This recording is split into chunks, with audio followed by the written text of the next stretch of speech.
Behind my success, I have faced many adversities. Growing up in a small town called King William, Virginia, with a single mother, I haven't always been dealt the best hand. From being diagnosed with congenital stenosis my freshman year in college, suffering from depression, taking my entire junior year off from track, and losing my faith in it all. Through all my hardships, I was able to make a comeback for my senior year, qualify for the NCAA D3 championship meet, and become the first All-American in Shenandoah track and field history. I am a true testimony of God's grace.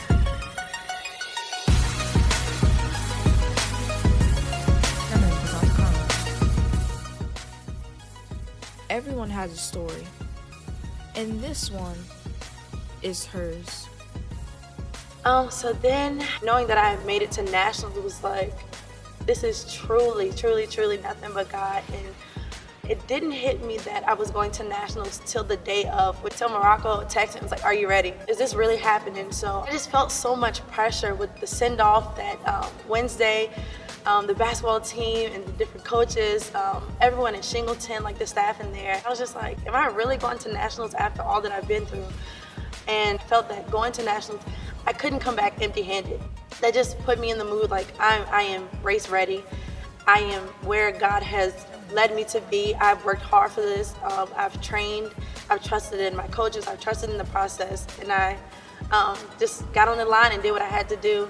All of my senior year, I have been running the 60 and I have been training for it, and I was just like really comfortable. And the 200, I was a little nervous. So the 60, I just focused more on that. Just going into nationals, I tried to remember that it was just a meet. The 60 was the same length as the same 60 at CNU, at Liberty. The 200 was the same. Getting on the line in the 60, I was actually next to a girl who was in our conference from Roanoke, and that was a little bit comforting because I've been running with her all season. We were just talking about just being in that moment. And getting down the blocks, I'm like, okay, this is it. The gun goes off and I kind of like slip out of the blocks. So once I finish the 60, I look up at the board and I see my time, and the time was not a PR. It wasn't, a better time. And I'm like, I'm ready to go. And Morocco knows how I am after races. So as soon as I got off the track, he was there and he just said, cool down. And just going into the 200, I wasn't confident. I was just like, okay, it is what it is. I was just like, I'm just ready to go home. And finding out that I was 13th, I'm like, all right, Shamyra, like you have to get it together. This is not the ending that I'm supposed to have. Morocco came into the athlete box and he was just like, Shamyra, I know you were upset with the 60, but this is your event. You know what you have to do. Let's forget about the 60. It's over, it's done with. Let's get it. I'm like, okay, I got this. Getting on the line for the 200, I was like, this is it. There are no more prelims. There's no more redos. I had to make the finals in this 200. The official says, run us to your mark. I say a quick little prayer. The gun went off. I just felt like a burst of energy, like a burst of, I don't know. I just felt something just shoot through me. And I'm like, my family is watching. My teammates are down in South Carolina watching.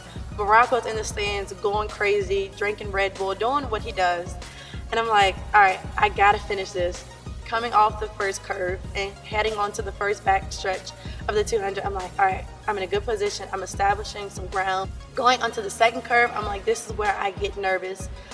I finish my heat and I go off and I'm like, Morocco, that was a good run. And Morocco, he was just yelling. He was like, go, cool down. And just as time goes, I'm like, all right, Morocco hasn't came back. I'm nervous. I'm nervous. So then I'm coming from my run from cooling down, and I just see Morocco come into the athlete box, and he's just smiling. I'm like, no way, no way. And he just runs to me. He was like, dude, you made it. And I just cried. We just hugged. And at that moment, I'm like, when you trust in God, when you put your faith in Him, everything plays out and everything just works in your favor. If I compete on Saturday and just finish the 200, I will be the first All-American in track and field history at Shenandoah University. And I'm like, this is a joke. Everyone at Shenandoah, from back home, Shenandoah, the faculty, the different athletes, the different teams, they were rooting for me. And I knew that becoming the first All-American and just being at this stage, at this big level, wasn't just about me. It was about my school. It was about history. Hold on.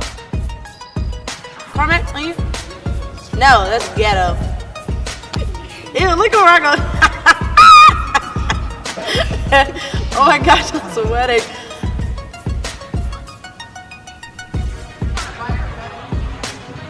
But I don't know how to wink. That's the gag.